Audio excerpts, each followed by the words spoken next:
What is going on, fellow alchemists? Welcome to Astrology. Today we're doing the Chara-Atmakaraka and the Atmakaraka in your chart. How to identify them, what they mean, and how you can work with them to get a better way of a better relationship, develop a better relationship with these in your chart. That being said, I hope Saturnalia, Christmas, if you practice these traditions, was good and you're able to reap the bounty of your harvest.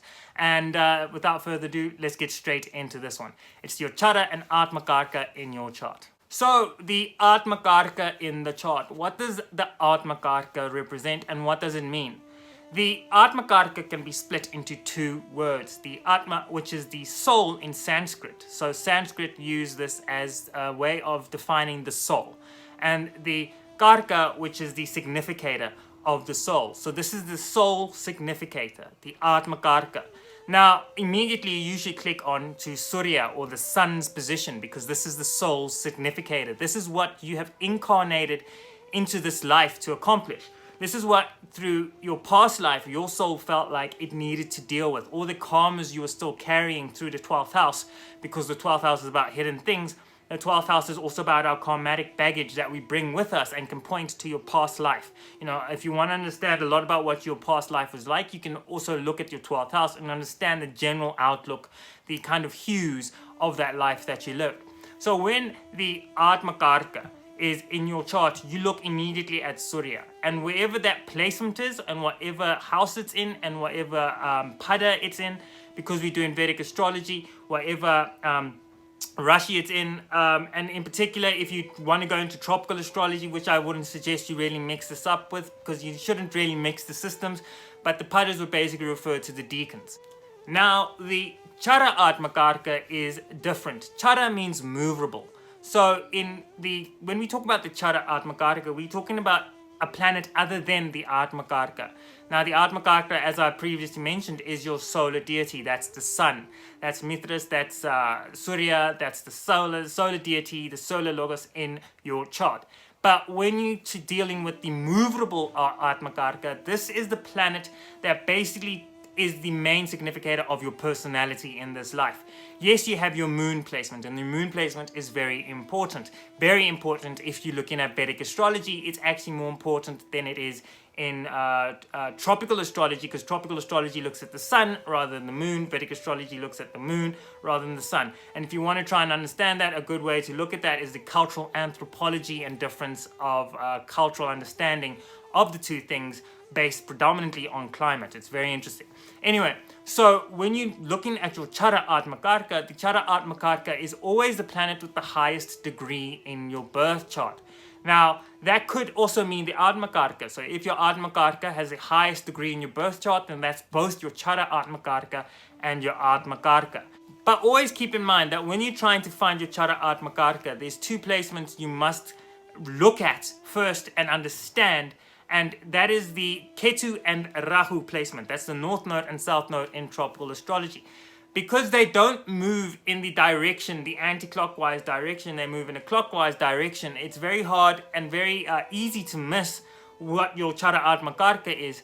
And the best way to do that is to subtract that number from 30 degrees. So if you want to understand your Chara-Atmakaraka, say that Rahu is in 5 degrees of a specific Rashi or sign, which is 30 degrees, you want to subtract that. Instead of just looking at the number that it is, you know, like take the degree as face value, you want to subtract it from the 30 degrees. And if it's still the highest degree in your chart, if it still has the highest point in your chart, then that will be your Chara-Atmakaraka, the movable Atmakaraka, the movable soul significator, your personality, your most dominant personality trait, beyond the moon, beyond the sun, beyond all the other placements that might even be aspects in your ascendant or sitting in your lagna.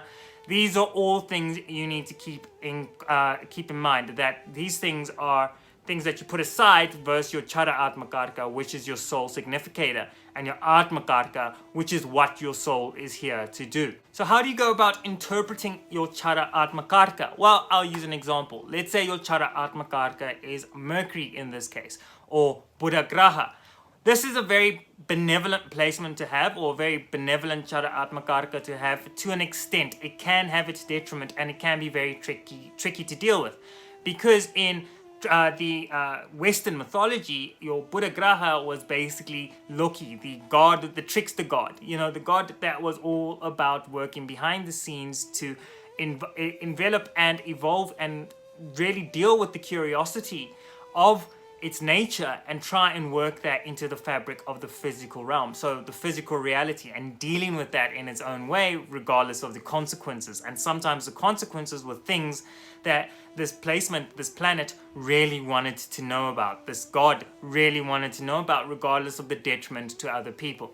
So that's why it can be quite tricky to deal with. That being said, if you're really interested in Mercury and the duality that Mercury can show, because Mercury is about duality, Mercury is about the third dynamic element, I suggest you go and watch my third dynamic element in the LGBTIQ community.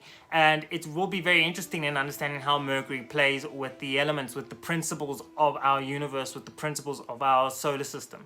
So with Mercury as your Chara-Atmakaraka, you see someone who is about testing and breaking through the limitations to expound and to showcase and present a different concept, a different mode, a different nature, a different expression of some state into another. So it's about the transmutation in the sense of expressing the other optional expressions of that energy. So instead of just using one energy or the get-go status quo, you're able to use and utilize and step outside of that expression and express a new expression and break the limitations that are in your way with Mercury as your Chara-Atmakaraka, as your most dominant placement and your personality significator.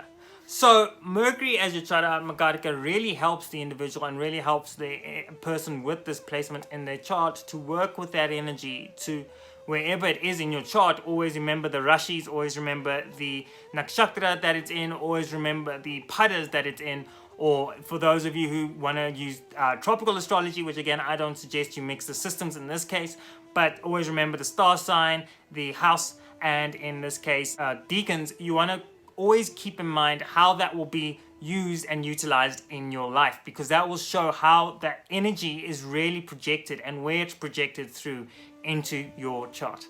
One of the more benevolent aspects of having Mercury as your Chara-Atmakaraka is the youthful nature that you'll exhibit into the world. You know, because Mercury is about curiosity, Mercury is also genderless.